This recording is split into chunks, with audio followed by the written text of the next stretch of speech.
Hallo, ich folge hiermit der Einladung von Stefan Sechsel auf seinem Blog BI Scouts zu einem Review oder Remake einer kleinen Spiegel Online-Grafik zum Thema Corona und Kriminalität. Außerdem ist das ein sehr schöner Anlass, dass ich meine Videoserie Chartdoktor Sprechstunden einführe.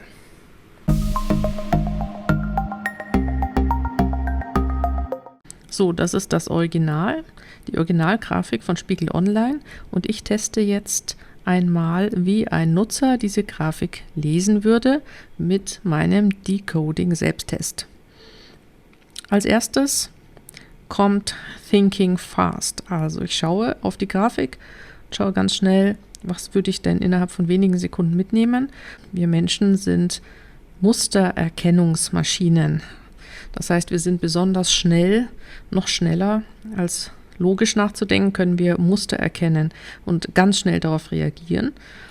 Und das Erste, was ich sehe, noch bevor ich weiß, um was es geht, erkenne ich, oh, hier ist ein Outlier. Das ist interessant. Der hier vielleicht auch noch, ne? Vermutlich ist die Botschaft der Grafik, hat die irgendwas mit diesen beiden Punkten zu tun. Ich weiß nur nicht was. Ich möchte auch keine schnellen Schlüsse machen. Das heißt, ich schaue mir jetzt erstmal an, um was geht es hier eigentlich. Als erstes lese ich die Überschrift: Polizeilich erfasste Gewalttaten in US-Großstädten. Das heißt, ich weiß jetzt, um was es geht, weiß aber nicht, was die Aussage ist, die Story dieser Grafik. Gibt es damit ein Problem? Wenn dann welches? Das hätte man eigentlich hier oben reinschreiben können. In der Unterüberschrift steht dann Entwicklung innerhalb von 28 Tagen. Mit einem Sternchen. Darunter steht St. Louis monatlich, März 2020, alle anderen Städte 28 Tage Analysen. Milwaukees 28 Tage Zeitraum. Vergleicht den aktuellen 28 Tage Zeitraum mit dem vorherigen 28 Tage Zeitraum. Alle anderen Städte vergleichen ihren aktuellen 28 Tage Zeitraum mit demselben 28 Tage Zeitraum von 2019. Also ehrlich gesagt bin ich da schon lost. Da muss ich jetzt länger drüber meditieren, um zu überlegen, was das genau heißt. Das, was mir aber auf die Schnelle einfällt, ist, dass eine Entwicklung innerhalb von 28 Tagen eigentlich heißen sollte, man fängt bei Tag 1 an, vergleicht das mit Tag 28. Das heißt, es wäre eigentlich hier irgendeine Timeline von 28 Tagen, ne, wo dann die Gewalttaten pro Tag drin stehen würden. Ja. So, hier unten, das zeigt mir aber, dass ich tatsächlich einen 28-Tage-Zeitraum mit einem vorherigen 28-Tage-Zeitraum oder mit dem gleichen vor einem Jahr vergleiche. Das heißt, ich habe Zahlen, die über die 28 Tage als Summe oder Durchschnitt gebildet werden und vergleiche die mit einem anderen Zeitabschnitt. Das ist was komplett anderes und das ist schon ein bisschen sehr misleading. Also würde ich schon mal drüber stolpern. So, als nächstes kommt die Legende. Bei der Legende sehe ich, okay, es geht um Mord, der ist schwarz, Vergewaltigung, Raub, Überfall, das sind Rottöne, und Gewalttaten ist grau.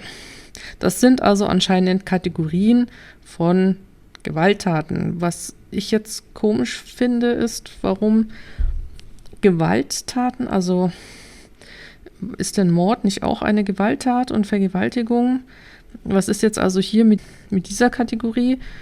Gibt es jetzt zwei Möglichkeiten. Entweder ist das eine Überkategorie, die alle anderen umfasst, oder es ist eine Kategorie für sonstige Gewalttaten. Ich würde jetzt mal für Letzteres stimmen, weil die Farbwahl ist eben grau. Und grau ist eher etwas Zurückgesetztes, was nicht so wichtig ist. Und sonstige, kleinere Kategorien, die man zusammenfasst, macht man dann typischerweise grau. Aber ich weiß es nicht. Wäre jetzt, glaube ich, auch schwer, das hier rauszufinden.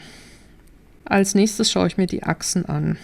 Ich sehe jetzt hier die Y-Achse. Das sind lauter US-amerikanische Städte. Sehr schön checkig, steht in der Überschrift.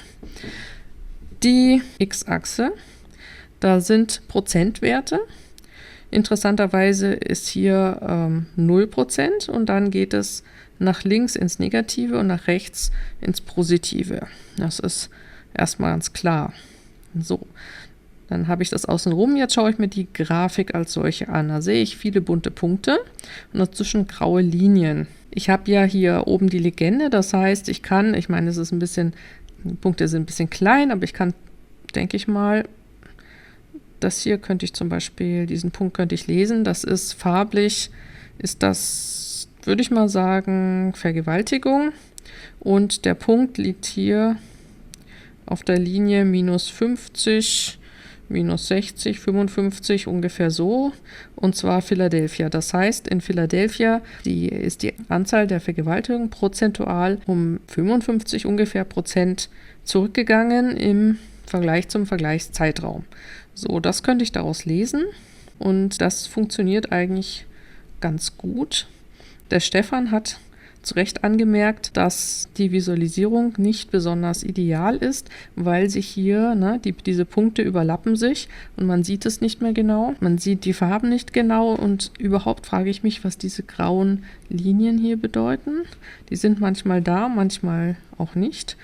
Nein, stimmt. Sie sind überall da, wo Punkte sind. Das heißt, die scheinen irgendwie die Punkte miteinander zu verbinden. So, das heißt, ich kann zumindest halbwegs und meistens einzelne Punkte ablesen. Also das hier scheint Überfall zu sein. Das ist ein bisschen mittelrotes Rot. Das ist Raub. Ich kann ungefähr die Prozentsätze anschauen und mir ungefähr ein Bild davon machen, die Zahlen größer oder kleiner geworden sind, ob die Gewalttaten zugenommen oder abgenommen haben. Ich überlege nur jetzt, was ist eigentlich dann die Aussage, die ich mitnehmen kann aus dem Chart. Also die Überschrift gibt mir da keine Hilfe. Hier, diese Punkte beschäftigen mich. Nashville, ja, hat über 250% bei Mord. Da fragt man sich schon, was da passiert ist. Man fragt sich natürlich auch, das hat der Stefan auch richtig gesagt, was ist das in absoluten Zahlen? Ja, gab es 2019 in Nashville einen Mord und jetzt 3? Oder war da ein Massenshooting? Ziemlich rätselhaft hier und das scheint auch nicht die Hauptaussage zu sein. Die Hauptaussage ist eigentlich, wenn ich jetzt hier mal eine Linie zeichne, wo 0 ist, dass die meisten Gewalttaten eigentlich in diesem Bereich liegen und das ist der negative und das, denke ich mal, ist auch die Hauptaussage, dass die Gewalttaten ganz, ganz stark zurückgegangen sind, nämlich ein Rückgang von 50% ist schon erheblich. Das war der Decoding-Selbsttest und jetzt schauen wir mal, was ich an der Grafik anders oder besser machen würde. Also das Erste, was mir sofort auffällt, ist tatsächlich hier diese Linie. Die Nulllinie, das ist ja das Zentrale. Sind die Zahlen gestiegen oder gesunken? Das heißt, eigentlich sollten diese Dumbbells immer von der Nulllinie ausgehen, ne? Dann würde man das auch besser sehen können. Die würde ich also hervorheben. Dann ist es tatsächlich dieses Problem mit der Überlappung, wenn so viele Dumbbells übereinander sind. Das heißt, ich würde dieser Grafik ein bisschen mehr Platz geben und für jede Stadt, das jetzt hier die Nulllinie ist, eben untereinander die Dumbbells machen, sodass wir hier 5 Werte untereinander haben und dann wieder die nächste Stadt und so weiter. Ja, das wäre übersichtlicher. Trotzdem, also Dumbbells oder keine Dumbbells, Dumbbells sind visueller Zucker. Und für eine Zeitung finde ich das schon ganz okay, dass man es nicht so ganz klassisch macht, sondern durchaus auch ein bisschen einladend gestaltet. Für mich würden diese Dumbbells auf diese Art und Weise eigentlich ganz gut funktionieren und sie sind ein bisschen frischer als Barcharts. Natürlich kann man das auch super mit Barcharts machen, das ist klar, aber mit Dumbbells funktioniert das auch und die Dumbbells betonen halt hier auch noch diesen Abstand von 0 ein bisschen mehr als ein Barchart, finde ich. So, zu den Kategoriefarben. Ich bin ja schon über das Grau hier gestolpert. Ich verstehe eigentlich auch nicht, warum der Mord jetzt schwarz ist und diese 3 sind rot. Ja, das ist so, als würde man den Mord eigentlich nicht hervorheben, sondern diese 3, weil sie rot sind, hervorheben und den Mord irgendwie als das Normale zeigen und die sonstigen Gewalttaten als das nicht so Wichtige. Also das verstehe ich nicht. Also einfach nur Gewalttaten so hinschreiben, kann man nicht, das muss man erklären, ist das jetzt die Hauptkategorie oder eine sonstige? Und hier, das sind eigentlich gleichwertige Kategorien, die bräuchten entweder 4 unterschiedliche Farben, also Farbtöne, oder überhaupt keine unterschiedlichen Farben, sondern 4-mal das gleiche und entsprechend gelabelt. Das ist eigentlich jetzt visuell mein Vorschlag. Jetzt kommen wir zu den Daten. Bin mir nicht sicher, ob man wirklich die Veränderungsrate anzeigen muss. Das ist ganz schön abstrakt. Man muss immer aufpassen, dass man das hier mit prozentualer Veränderung zu tun hat. Das ist insofern abstrakt, dass man die absoluten tatsächlichen Zahlen, wie oft, also die Anzahl der Morde, Vergewaltigungen und so weiter, hier nicht zeigt. Das heißt, man geht einen Schritt weg von der Wirklichkeit, macht sich eine Zahl, die vielleicht interessant ist für Statistiker, aber für Normalsterbliche ist es schon intellektueller Aufwand zu erfassen, was jetzt minus 50% heißen kann. Das kann nämlich heißen, dass es statt 1000 Vergewaltigungen nur noch 500 gab. Es kann aber auch heißen, dass es statt 2 Vergewaltigungen nur noch eine gab. Diese Wachstumsraten, die verwendet man immer gerne, wenn man betonen will, wie stark etwas tatsächlich gewachsen oder gesunken ist. Ich würde aber tatsächlich viel lieber mir mal die tatsächlichen absoluten Zahlen anschauen, um zu sehen, ob die denn nicht ausreichen würde für die Aussage, dass die Zahlen runtergegangen sind. Das ist auf jeden Fall einfacher zu verstehen. So, und jetzt kommt hier mein größter Kritikpunkt an dieser Grafik. Das ist nämlich, dass ich überhaupt nicht beurteilen kann, ob ein Rückgang von, wie viel ist das jetzt hier zum Beispiel, 10% in Los Angeles, ob das überhaupt eine Information ist oder nicht. Ja, das kann nämlich sein, dass der langfristige Verlauf in Los Angeles ja tatsächlich sowieso ein allmählicher Rückgang ist, ja, sodass ich, wenn ich jetzt hier die Zahlen von 2019 habe und hier die von 2020, ja, dass das vielleicht ganz normal im Trend liegt und diese 10% überhaupt keine Corona-Auswirkung sind. Oder ich habe einfach eine normale Fluktuation zwischen den Werten. Das heißt, ich habe immer mal wieder nach oben oder nach unten Veränderungen. Das hier wäre jetzt zum Beispiel 2019 und das ist jetzt hier dieser eine Monat in 2020. Das heißt, es ist im vollkommen normalen Bereich, ja. Und das heißt eigentlich überhaupt nichts, ja. Man ist eben dem Zufall aufgesessen. Man denkt, da ist irgendeine Veränderung, die aber rein zufällig ist. Und solange ich diese langfristigen und absoluten Zahlen nicht kenne und solange die hier nicht visualisiert sind, würde ich sagen, dass diese Grafik eine Nullaussage hat. Ja, also man sieht einfach überhaupt nichts. Man kann es überhaupt nicht nachprüfen, ob die Rückgänge, die man hier sieht, tatsächlich auf Corona zurückzuführen sind oder eben nicht. So, und wo wir schon mal dabei sind, dann nehmen wir uns auch nochmal die Grafik vom Stefan Sechsel vor. Der hat ja schon mal ein Remake gemacht. Und wenn ich jetzt hier wieder meinen Decoding-Selbsttest anwende, sehe ich erstmal mustererkennungstechnisch ein paar Sekunden draufschauen. Was habe ich gesehen? Finde ich das sehr gut, nämlich hier sehe ich auf jeden Fall, dass das sticht deutlicher hervor als dieser graue Balken. Der ist mehr so Kontext, ein Ausschlag unter vielen. Ich sehe aber auf jeden Fall, dass diese Spalte eigentlich die wichtigste ist, die Zusammenfassung. Das sehe ich intuitiv, weil sie eben vorangestellt ist und weil sie hervorgehoben ist durch ein Schwarz statt Grau. Insgesamt würde ich sagen, das ist jetzt hier ein sehr reduzierter Stil, so der Controller-Style. Finde ich fair, also ist gut gemacht. Für eine Zeitung muss es vielleicht nicht so sein, aber kann so sein. Ich lese mir jetzt mal die Überschrift durch. Rückgang der Gewaltkriminalität in ausgewählten amerikanischen Großstädten. Finde ich schon mal viel besser, weil da nicht nur das Was darin steht, sondern auch, also das What, sondern auch das So What, also die Story, die Message. Veränderung in Prozent zum Vergleichszeitraum während der ersten Phase der Corona-Krise. Also so in Prozent. Das ist etwas, was man vielleicht überliest, wenn ich jetzt hier minus 31 lese oder hier minus 76, könnte es sein, dass ich das schon wieder vergessen habe und denke, es sind absolute Zahlen. Also das hat mir in der Originalgrafik ein bisschen besser gefallen, dass ich hier die Prozente deutlicher in der Grafik drin hatte. Die Prozentzahlen, die waren nicht so einfach zu übersehen.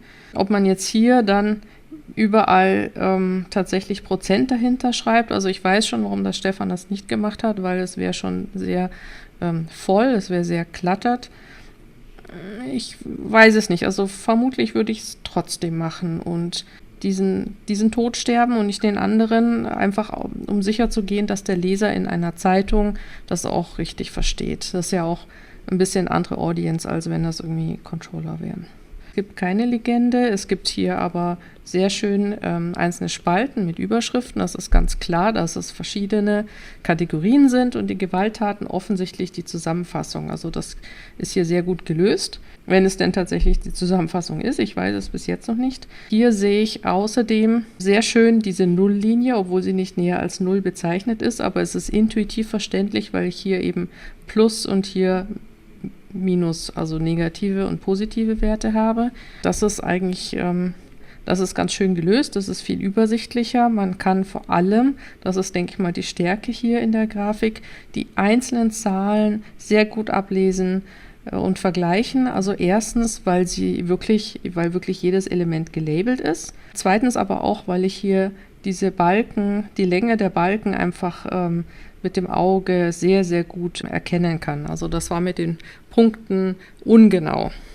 Ich würde sagen, die Stärke hier in der Grafik ist, dass, wenn mich jetzt ganz genaue Zahlen interessieren, dann bin ich mit der happy, weil ich die hier sehr gut sehen kann. Und wenn ich außerdem die einzelnen Kategorien, wie zum Beispiel Raub, vergleichen will über die Städte hinweg, dann kann ich das hier sehen, weil das eben hier perfekt in dieser Spalte aufgereiht ist. Das war in der Originalgrafik, wäre es sehr, sehr mühsam, das herauszulesen.